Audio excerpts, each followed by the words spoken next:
Horoscopes for July 2013.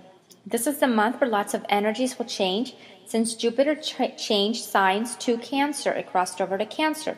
So it's going to favor all the water signs as well as the earth signs.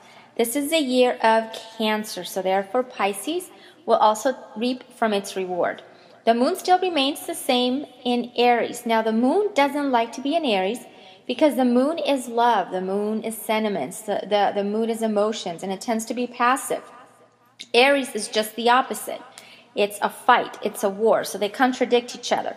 So this is a period where we will feel aggressive, selfish, and confrontive with one another. Even the shyest person will definitely be outspoken. The personal energy it will give us is a selfish one. Also, this will cause problems getting pregnant if you're trying to conceive.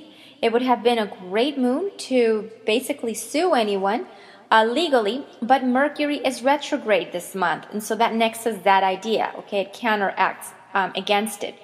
It is a good month, though, to be tough when it matters to competitions. Any forms of competition, it will favor those. Mercury is in Cancer, like I've mentioned, but it will be retrograde for the next 3 weeks. This means that any emotional and sentimental feelings will also be retrograde.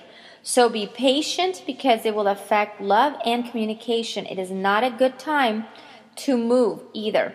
We also find Cupid, Pluto, and Saturn retrograde this month, and I will explain this in its effects within each sign shortly. Scorpio, you have Saturn retrograde, meaning that you have some unresolved things. You know that you have some unresolved things that you'll need to resolve. And the only way you're going to be able to resolve them is by changing your way of life. Now remember, you have to change your style of life. You cannot change your destiny. There's a big difference between the both of them.